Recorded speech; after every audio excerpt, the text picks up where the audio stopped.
ನಾವು ಚಿಕ್ಕವರಾಗಿರ್ಬೇಕಾದ್ರೆ like school days ಅಲ್ಲಿ summer holidays ಮತ್ತೆ ದಸರಾ ಹಾಲಿಡೇಸ್ ಬಂದ್ರೆ ಸಾಕು, ದೊಡ್ಡಮ್ಮನೂರ್ ಬೇಕು, ಚಿಕ್ಕಮ್ಮನೂರ್ ಬೇಕು, ಆಮೇಲೆ ಅಜ್ಜಿ ಊರ್ ಬೇಕು, ಈ ತರ ಎಲ್ಲ ಹೋಗ್ತಾ ಇರ್ತೀವಿ, ಬರ್ತಾ ಇರ್ತೀವಿ.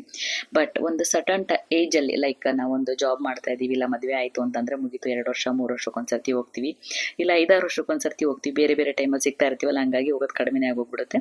ಸೊ ಆಫ್ಟರ್ ಲಾಂಗ್ ಟೈಮ್ ನಾನು ನಮ್ಮ ದೊಡ್ಡಪ್ಪ ಊರಿಗೆ ಹೋಗಿದ್ದೆ. ಊರೇ ಚೇಂಜ್ ಆಗಿದೆ ಅನ್ನೋ ಫೀಲ್ ಬಂದ್ಬಿಡ್ತು. ಮನೆ ಹತ್ರ ಸುತ್ತಮುತ್ತ ವಾತಾವರಣ ಎಲ್ಲ ಬಂದ್ಬಿಟ್ಟು ನಮ್ಮ ದೊಡ್ಡಪ್ಪ ಕಟ್ಟಿದ ಮನೆ ಪಕ್ಕನೇ ನಮ್ಮ ಅಣ್ಣ ಅವ್ರ ಮನೆ ಕನ್ಸ್ಟ್ರಕ್ಷನ್ ಮಾಡ್ತಾ ಇದ್ದೆ. ಹಾಗಾಗಿ ಸುಮ್ಮನೆ ಒಂದು ರೌಂಡ್ ಹೋಗ್ಬಿಟ್ಟು ಬರೋಣ ಅಂತ ಲೈಟಾಗಿ ವಿಡಿಯೋ ಕೂಡ ತೊಗೊಂಡಿದ್ದೀನಿ. ತುಂಬ ಚೆನ್ನಾಗಿ ಬಂದಿದೆ ಮನೆ ಮಾತ್ರ. ಇನ್ನೇನು ನೆಕ್ಸ್ಟ್ ಮಂತ್ ಗೃಹ ಪ್ರವೇಶ ಕೂಡ ಇದೆ. ಹಂಗಾಗಿ ಏನು ತುಂಬ ಫಾಸ್ಟಾಗಿ ರೆಡಿ ಆಗ್ತಾ ಇದೆ ಮನೆ. ತುಂಬ ಜನ ಕೆಲಸದವ್ರು ಕೂಡ ಅವ್ರವ್ರ ಕೆಲಸದಲ್ಲಿ ಬ್ಯುಸಿ ಆಗಿ ಹೋಗ್ಬಿಟ್ಟಿದ್ರು. ಏನೇ ಆಗಿರಲಿ ಏನೇ ಬಿಡಲಿ, ಆ ಒಂದು ಚೈಲ್ಡ್ಹುಡ್ ಇರುತ್ತಲ್ವಾ, ಲೈಕ್ ನಾವು ಸ್ಕೂಲ್ಗೆ ಹೋಗ್ಬೇಕಾದ್ರೆ ಎಷ್ಟು ಎಂಜಾಯ್ ಮಾಡಿರ್ತೀವಿ ಊರಲ್ಲಿ ಅಂತಂದ್ರೆ ಅಷ್ಟು ಎಂಜಾಯ್ ಮಾಡಿರ್ತೀವಿ. ಹಾಗೆ ಮನೆ ಒಂದು ಸ್ವಲ್ಪ ಇಂಟ್ರೊಡ್ಯೂಸ್ ಮಾಡಿಸ್ತೀನಿ ನೋಡಿ. ಲೈಕ್ ದೊಡ್ಡದೊಂದು ಹಾಲ್ ಬಂದಿದೆ, ಕಿಚನ್ 2 ರೂಮು, ಒಂದು ಅಟ್ಯಾಚ್ ಬಾತ್ರೂಮು, ಒಂದು ಕಾಮನ್ ಬಾತ್ರೂಮ್ ಇದೆ, ಆ್ಯಂಡ್ ಮೇಲ್ಗಡೆ ಒಂದು ರೂಮ್ ಇದೆ.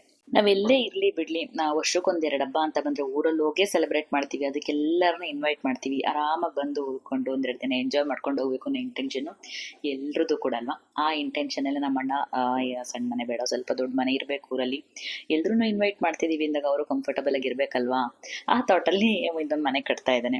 ಹಳೆ ಮನೇಲಂತೂ ನಮಗೆ ತುಂಬ ಮೆಮೊರೀಸ್ ಇದೆ. ನಮ್ಮ ದೊಡ್ಡಪ್ಪ ಇರುವಾಗ, ನಾವು ಸಣ್ಣವರಲ್ಲಿರುವಾಗ, ಅಲ್ಲಿ ಅಕ್ಕಪಕ್ಕದ ಫ್ರೆಂಡ್ಸ್ ಜೊತೆ, ಆ ಫ್ರೆಂಡ್ಸ್ ಎಲ್ಲ ಆಲ್ಮೋಸ್ಟ್ ನಾವು ಇಲ್ಲ ನೆಕ್ಸ್ಟ್ ಇಯರ್ ನಾವು ಹೋದಾಗ ಅವ್ರಿರಲ್ಲ, ಇಲ್ಲ ಅವ್ರು ಬಂದಾಗ ನಾವು ಇರ್ತಾ ಇರಲಿಲ್ಲ. ಹಂಗಂಗೆ ಗ್ಯಾಪ್ ಆಗಿ ಆಗಿ ಆಗಿ ಕೆಲವರಂತೂ ಕಾಂಟ್ಯಾಕ್ಟ್ಗೆ ಇಲ್ಲ. ಅವಾಗೆಲ್ಲ ಮೊಬೈಲ್ ಬಳಕೆನೂ ಕೂಡ ತುಂಬ ಕಡಿಮೆ ಇದ್ದಿದ್ದರಿಂದ ಕಾಂಟ್ಯಾಕ್ಟ್ ನಂಬರ್ ತೊಗೊಂಡು ಮಾತಾಡೋದಾಗಲಿ ಮತ್ತು ಟಚಲ್ಲಿರೋದಾಗಲಿ ಅದು ಯಾವುದೂ ಸಿಗಲೇ ಇಲ್ಲ. ಮತ್ತು ಯಾವುದೋ ಜಾತ್ರೆಗೆ ಸಿಕ್ಕಿದಾಗ ಅಷ್ಟು ಪರಿಚಯ ಇಲ್ದಿರೋರ ಥರ ಮಾತಾಡಿದಾಗ ಓಕೆ ಇವರೆಲ್ಲ ಮರ್ತಿದ್ದಾರೇನೋ ಫೀಲ್ ಕೂಡ ಜಾಸ್ತಿ ಇರುತ್ತೆ. ಅವ್ರಿಗೂ ಕೂಡ ಅದೇ ಫೀಲಿಂಗ್ಸ್. ಓಕೆ ಅವಾಗೆಲ್ಲ ಜೊತೆಲಿ ಆಟಾಡ್ತಿದ್ವಲ್ಲ ಅನ್ನೋ ಥರ ಇದ್ದರೆ ನಮಗೂ ಭಾಳ ಖುಷಿ ಆಗುತ್ತೆ. ಇಲ್ಲ ಯಾರೋ ಅನ್ನೋನ್ ಥರ ಮಾತಾಡ್ಸಿದ್ರಂತೂ ತುಂಬ ಬೇಜಾರಾಗುತ್ತೆ. ಹಂಗಾಗಿ ತೀರಾ ತಲೆ ಕೆಡ್ಸ್ಕೊಳಕ್ಕೆ ಹೋಗ್ಲಲ್ಲ. ಅವ್ರಾಗೆ ಇಷ್ಟಪಟ್ಟು ಓಕೆ ನಮ್ಮ ಥರನೇ ಮಾತಾಡಿದ್ರೆ ಅಂದರೆ ಕಾಂಟ್ಯಾಕ್ಟ್ ನಂಬರ್ ಶೇರ್ ಮಾಡ್ಕೊಂಡಿದ್ದು ಉಂಟು. ಇಲ್ಲ ಹಾಯ್ ಬಾಯ್ ಥರನೇ ಮಾತಾಡಿದರೆ ಅವ್ರಿಗೂ ಅಲ್ಲೇ ಹಾಯ್ ಬಾಯ್ ಹೇಳಿದ್ದು ಉಂಟು. ಫೈನಲಿ ಆಚೆ ಕಡೆ ಎಲ್ಲ ಏನೋ ಶೀಟ್ ಹಾಕಿಸ್ಬೇಕು ಅಂತೆಲ್ಲ ರೆಡಿ ಮಾಡಿಕೊಂಡು ಬಿಟ್ಬಿಟ್ಟಿದ್ದಾರೆ. ಇನ್ನೇನು ಆಗೋಗ್ಬಿಡುತ್ತೆ ಇನ್ನೊಂದು ವಾರದಲ್ಲಿ ಅದನ್ನು. ಇದೇ ಕಣಪ್ಪ ನಮ್ಮ ಹಳೆ ಮನೆ. ನಮಗಂತೂ ಈ ಕಲ್ಲುಗಳ ಮೇಲೆ ತುಂಬ ಮೆಮೊರೀಸ್ ಇದೆ. ರಜದಲ್ಲೆಲ್ಲ ಜಾಸ್ತಿ ಟೈಮ್ ಸ್ಪೆಂಡ್ ಮಾಡಿದ್ದು ಉಂಟು. ಜಾತ್ರೆಗೆ ಮತ್ತು ದೀಪಾವಳಿ ಹಬ್ಬ ನಮ್ಮ ದೊಡ್ಡಮ್ಮವ್ರು ಜೋರಾಗಿ ಮಾಡೋದ್ರಿಂದ ಆಲ್ಮೋಸ್ಟ್ ನಾನು ನಮ್ಮ ಅಜ್ಜಿ ಊರಲ್ಲಿ ಇದ್ದಷ್ಟು ದಿನಾನು ಅಲ್ಲಿ ಹಬ್ಬಗಳಿಗೆ, ಜಾತ್ರೆಗಳಿಗೆ, ದಸರಾ ಹಾಲಿಡೇಸ್, ಸಮ್ಮರ್ ಹಾಲಿಡೇಸ್ ಎಲ್ಲ ಅಲ್ಲೇ ಕಳೆದಿರೋದು. ಫೈನಲಿ ಇವರೇ ನಮ್ಮ ದೊಡ್ಡಪ್ಪ. ಇರಬೇಕಿತ್ತು ಚೆನ್ನಾಗಿರೋದು, ಮಗ ಇನ್ನೊಂದು ಮನೆ ಕಟ್ತಾ ಇದ್ದಾರೆ.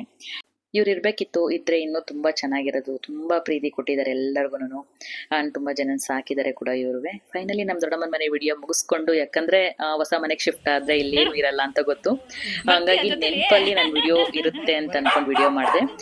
ಫೈನಲಿ ಹೊರಟ್ವಿ. ಅಜ್ಜಿ ಮೊಮ್ಮಗನ ಕೈಲಿ ದುಡ್ಡು ಕೊಡ್ತಾ ಇದ್ದಾರೆ. ಇದು ಲೈಫ್ ಟೈಮ್ ಮೆಮೊರಿ ಅಲ್ವಾ ಎಲ್ಲ ಮಕ್ಳಿಗೂ ಮೊಮ್ಮಕ್ಳಿಗೂ. ಎಸ್ ಗೈಸ್, ಈ ವಿಡಿಯೋ ಇಷ್ಟ ಆಯಿತು ಅಂತ ಅಂದ್ಕೊಳ್ತೀನಿ. ಇಷ್ಟ ಆದರೆ ಲೈಕ್ ಮಾಡಿ, ಕಮೆಂಟ್ ಮಾಡಿ, ಶೇರ್ ಮಾಡೋದು ಮರಿಬೇಡಿ. ಮತ್ತೊಂದು ವಿಡಿಯೋ ಜೊತೆ ಸಿಗ್ತೀನಿ. ಬಾಯ್, ಟೇಕ್ ಕೇರ್.